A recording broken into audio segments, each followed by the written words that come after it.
This week saw the royal family out and about carrying out a number of important engagements, although with some unavoidable changes to their schedule. On Monday, Queen Consort Camilla tested positive for COVID, meaning she was unable to make a planned trip to the West Midlands on Tuesday or join King Charles in Milton Keynes on Thursday.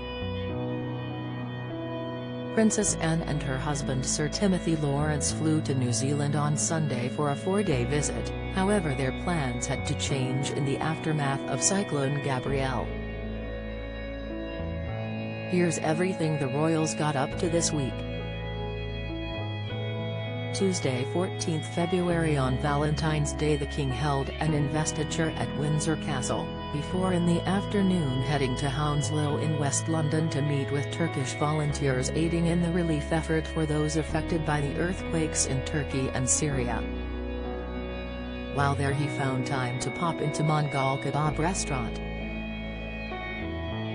Later, in Trafalgar Square, Charles formally launched Syria's House, a temporary Syrian community tent where members of the Syrian community can come together to support those impacted by the disaster.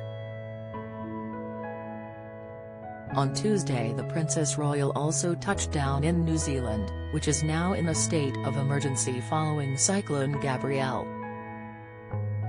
She arrived at Government House in Wellington and was welcomed by the Governor-General of New Zealand, Her Excellency the RT.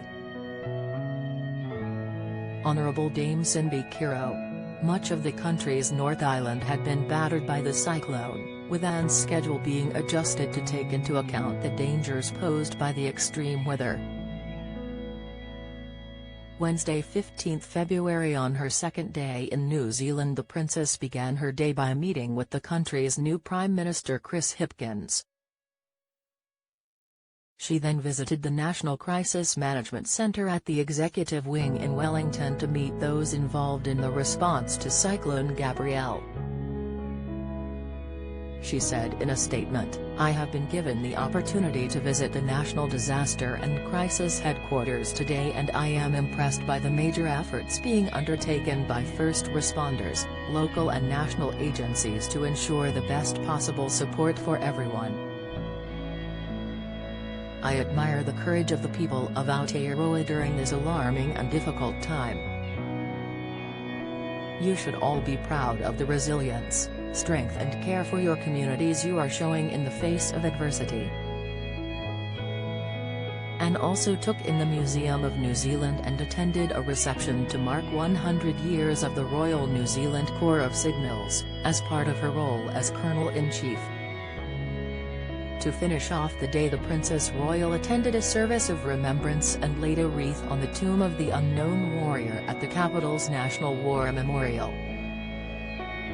Thursday 16 February still in New Zealand Anne paid a visit to the New Zealand Riding for the Disabled group in Porirua, which she has been president of since 1985. Back in the UK King Charles travelled to Milton Keynes to mark it being granted city status, with a reception held at the Church of Christ the Cornerstone. During the trip anti-monarchy protesters from the campaign group Republic held up signs saying "Not my king." However royal well-wishers also joined the crown, chanting out "God save the king." Friday 17 February the King met with the Polish President Andrzej Duda at Buckingham Palace to discuss sending more humanitarian assistance to Ukraine. Mr. Duda said in an interview before the meeting, "I know that His Majesty King Charles is very much involved in these matters. I also know that the royal family has allocated significant funds to help Ukraine and Ukrainians. So they are very active in this area. They are very sensitive and we will certainly talk about that." What's next in the royal diary? The Prince and Princess of Wales will attend the BAFTA Film Awards ceremony at the Royal Festival Hall on Sunday 19 February. The Prince, President of the British Academy of Film and Television Arts, BAFTA, and the princess will watch the awards ceremony before meeting category winners and Rising Star Award nominees. Kate and William have not attended the BAFTAs together since 2020. William has been president of BAFTA since 2010 and Kate first joined him for the event in 2017.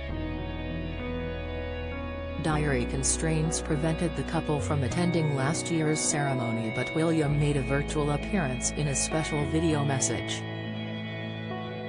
The BAFTA Film Awards will be broadcast on BBC One and BBC iPlayer from 7 p.m. on Sunday 19th of February.